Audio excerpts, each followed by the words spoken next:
warahmatullahi wabarakatuh. Saya Hilmi Kanitah dengan NIM 21160500053, UTS Pengantar Studi Hukum Islam 1 Persya B.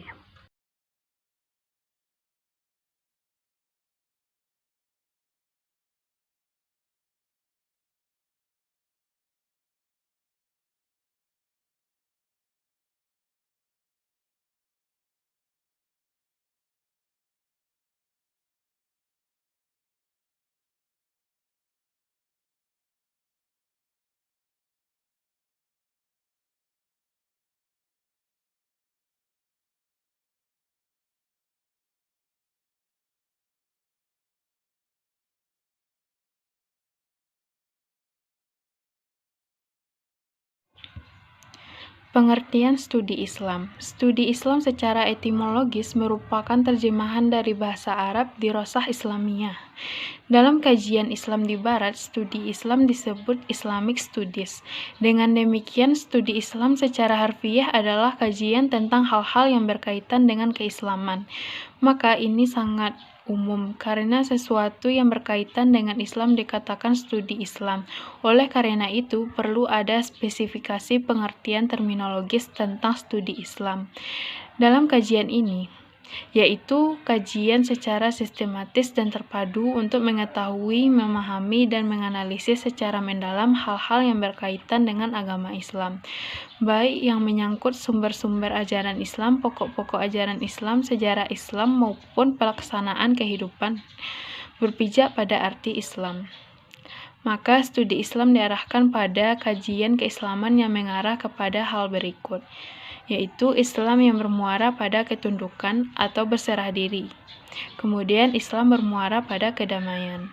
Tujuan dari studi Islam adalah untuk mempelajari secara sistematif dan mendalam apa yang sebenarnya hakikat agama Islam itu, dan bagaimana posisi serta hubungannya dengan agama-agama lain dalam kehidupan budaya manusia. Kemudian untuk mempelajari secara mendalam pokok-pokok isi ajaran agama Islam yang asli dan bagaimana penjabaran dan operasionalisasinya dalam pertumbuhan dan perkembangan budaya serta peradaban Islam sepanjang sejarahnya. Kemudian untuk mempelajari secara mendalam sumber dasar ajaran agama Islam yang tepat, abadi, dinamis, dan bagaimana aktualis aslinya sepanjang sejarahnya. Kemudian untuk mempelajari secara mendalam prinsip-prinsip dan nilai-nilai dasar ajaran agama Islam dan bagaimana realitasnya dalam membimbing dan mengarahkan serta mengontrol perkembangan budaya dan peradaban manusia pada zaman modern ini. Sasaran dari studi Islam adalah tidak lepas dari keduanya.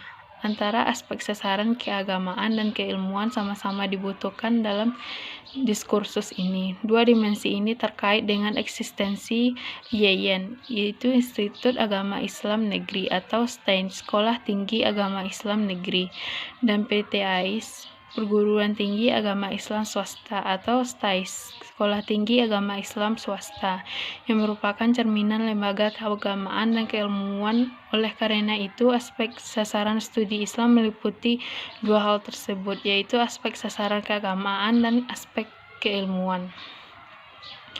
Hukum Islam. Hukum adalah sekumpulan aturan keagamaan, perintah-perintah Allah yang mengatur perilaku kehidupan seseorang Islam dalam seluruh aspeknya. Hukum Islam adalah representasi pemikiran Islam, manifestasi pandangan hidup Islam, dan intisari dari Islam itu sendiri.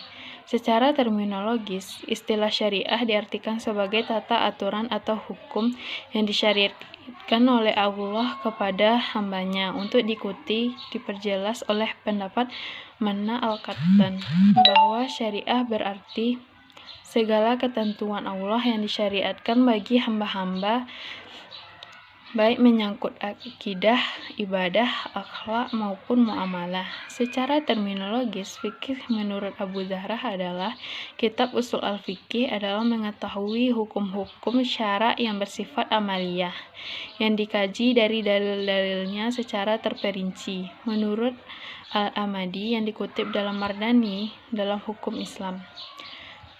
Pengantar ilmu hukum Islam di Indonesia.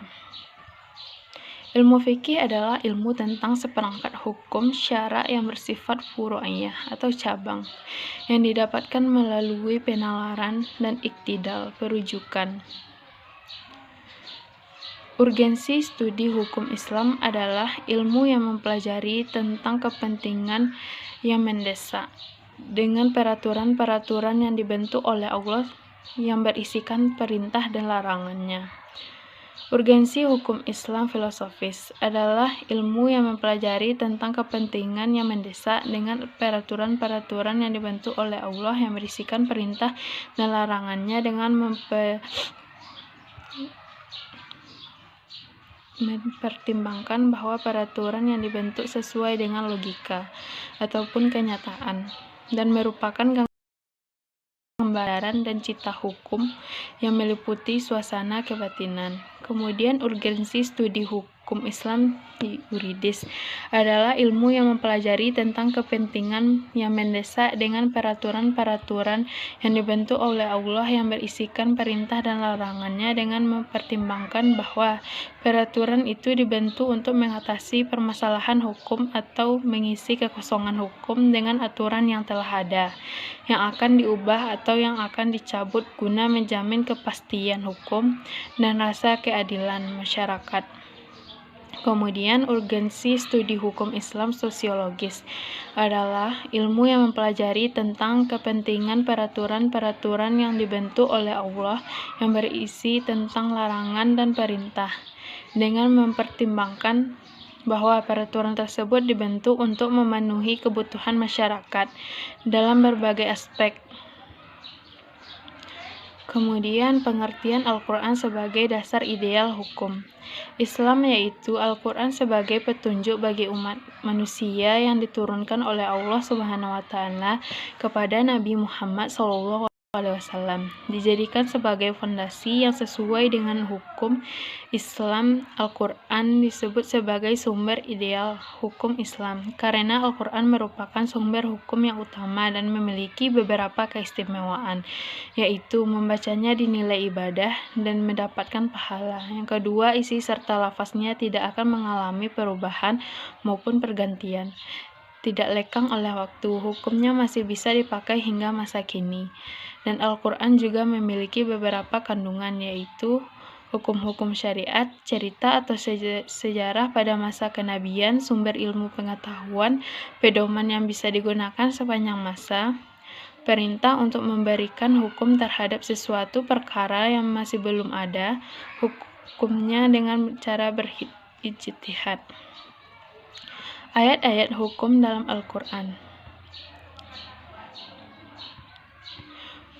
Profesor Dr. T.M. Hasbi Asyadiki dalam buku sejarah dan ilmu tafsirnya menyatakan bahwa ayat hukum Al-Quran dikelompokkan ke dalam dua bagian, yaitu hukum-hukum ibadat, yaitu segala sesuatu yang disyariatkan untuk mengatur perhubungan hamba dengan Tuhannya. Ini terbagi kepada ibadah badaniyah seperti salat, saum, ibadah maliyah, ijtimaiyah yaitu zakat dan sedekah, ibadah rutiniyah, badaniyah yaitu haji, jihad dan nazar. Hukum-hukum muamalat yaitu hukum yang disyariatkan untuk menyusun dan mengatur perhubungan dengan manusia satu dengan manusia yang lain, serta perikatan antara perseorangan dengan perseorangan lain, perseorangan dengan masyarakat, atau perseorangan dengan negara. Muamalat dibagi menjadi 11 kategori, yaitu hukum-hukum ahwal syahsiyah, yaitu hukum yang rapat perhubungannya dengan pribadi manusia sendiri sejak lahir hingga matinya, yaitu kawin, cerai, iddah, hubungan kekeluargaan, penyusuan, nafkah, wasiat, dan pusaka. Kedua, hukum-hukum muamalat madaniyah, yaitu hukum-hukum jual beli, sewa menyewa. Ketiga, hukum-hukum jinayah atau pidana, yaitu hukum-hukum yang disyariatkan untuk memelihara hidup manusia, kehormatan, dan harta. Yang keempat, hukum-hukum ini diterangkan secara terperinci dalam Al-Quran. Perbuatan manusia yang diterangkan dalam Al-Quran ialah pembunuhan dengan sengaja, pembunuhan tidak disengaja, mencuri, merampok, zina, dan qazah. Hukum-hukum internasional itu hukum-hukum khusus masuk ke dalam hukum-hukum yang disyariatkan untuk jihad, aturan-aturan perang, perhubungan antara umat Islam dengan umat lain, hukum-hukum tawanan, dan rampasan harta perang. Hukum-hukum acara, yaitu hukum-hukum dustur, yaitu hukum-hukum yang diatur untuk menggariskan hubungan antara rakyat dengan negara. Kemudian hukum-hukum yang berpautan dengan kekeluargaan, seperti kawin, cerai, dan pusaka. Selanjutnya hukum-hukum pidana, hukum-hukum membunuh, mencuri, dan sebagainya. Yang ke-10, hukum-hukum internasional, yaitu hukum-hukum perang, perhubungan negara. Hukum-hukum internasional yaitu hukum-hukum perang, perhubungan negara dengan negara, dan rampasan-rampasan perang. Hukum-hukum perdata, jual beli, riba, gadai, sewa menyewa, dan sebagainya. Istilah-istilah hukum dalam Al-Quran. Hukum i'tikadi, yaitu kepercayaan-kepercayaan yang wajib diyakini kebenarannya oleh setiap mukallaf. 2. Hukum khuluqi, yaitu wajib setiap mukallaf berakhlak yang baik dan menjauhi akhlak yang buruk. Kemudian hukum khuluqi ini mengatur ke arah pembentukan pribadi seseorang mukallaf.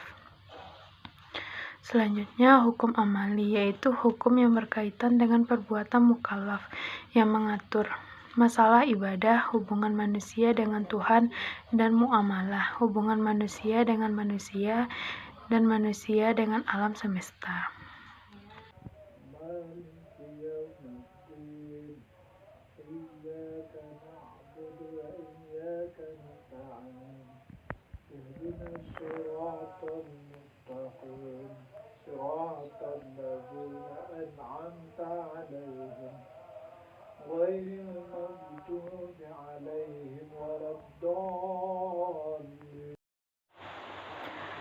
Secara etimologi, kata ijtihad berasal dari bahasa Arab ijtihad yang berarti penumpahan segala upaya dan kemampuan. Maka ijtihad di sini hampir identik dengan makna jihad.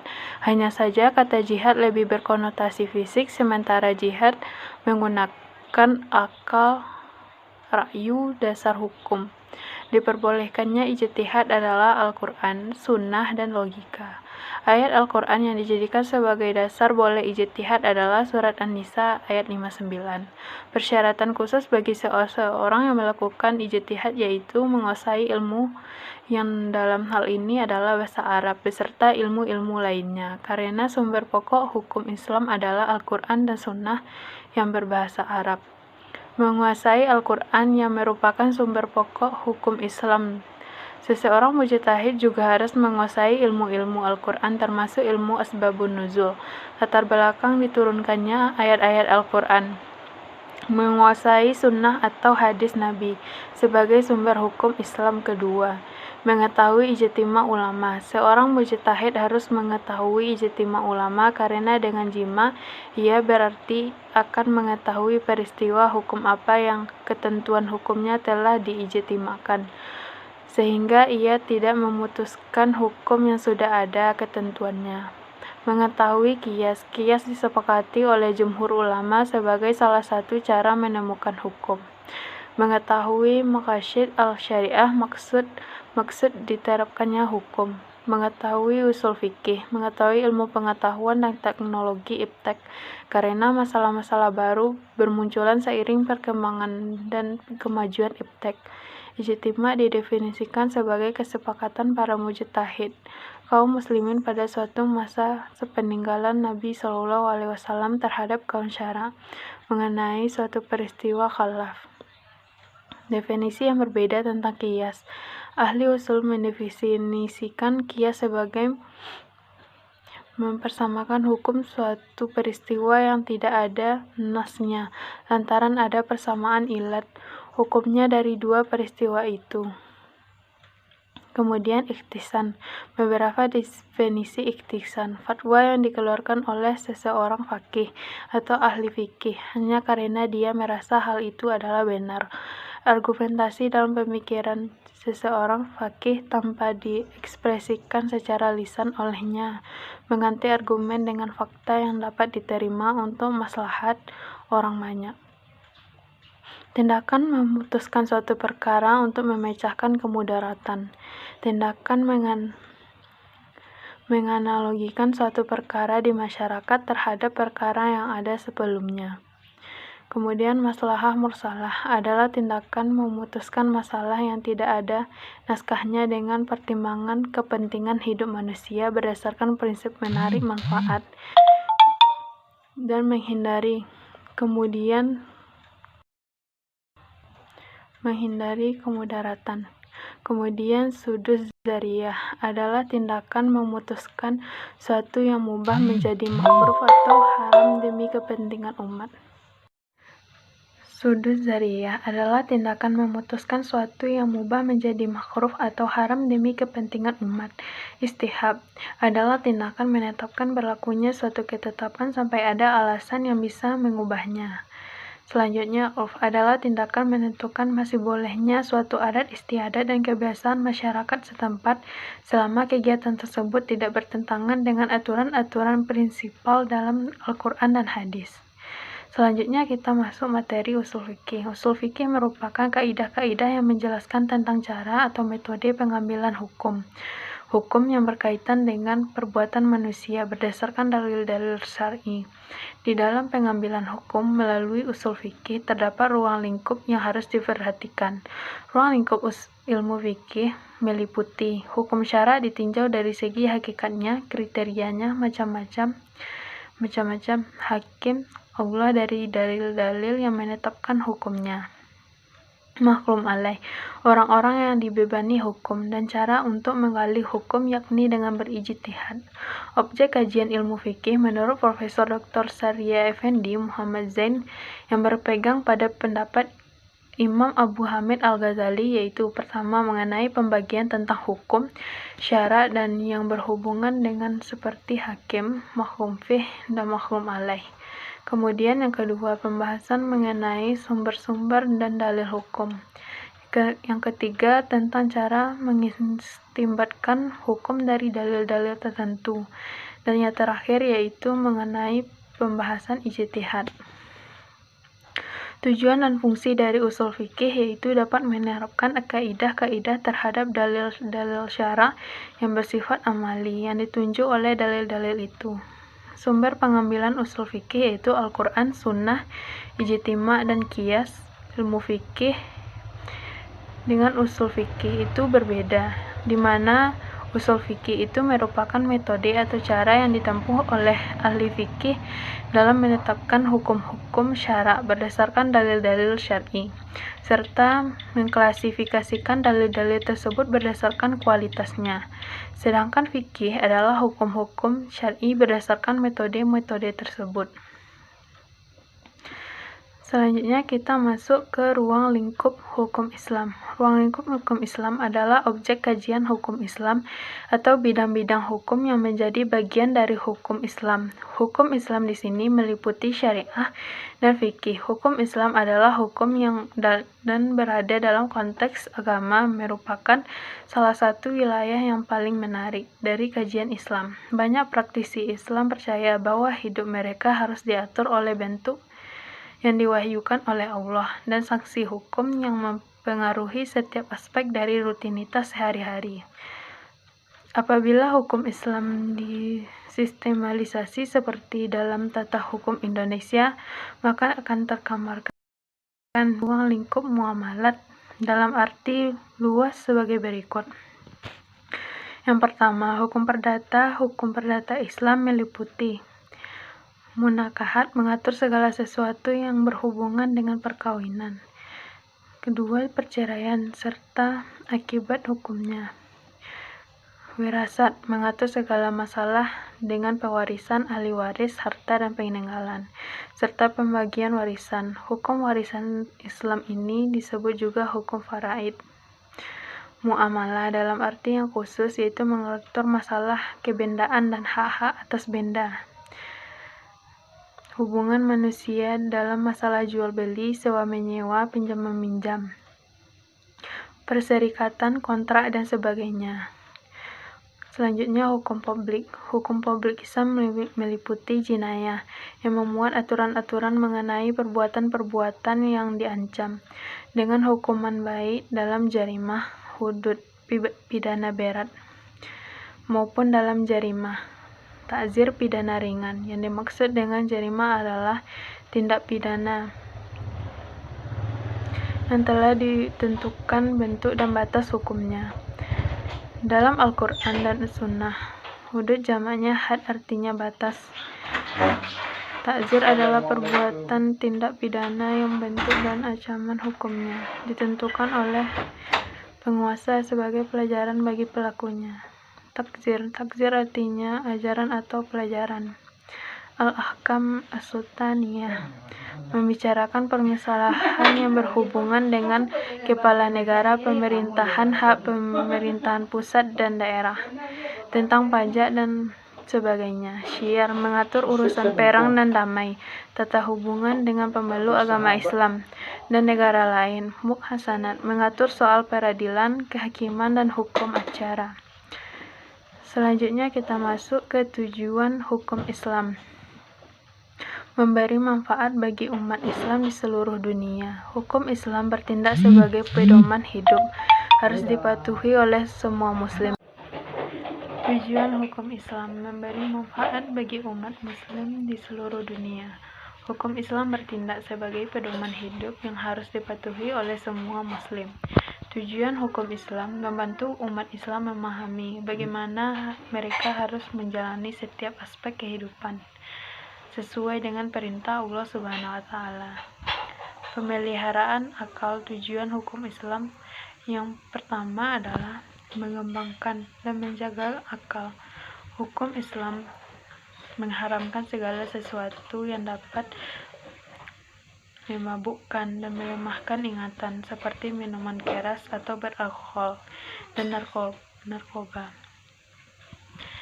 Islam menganjurkan setiap muslim untuk menuntut ilmu dan mengembangkan kemampuan berpikirnya.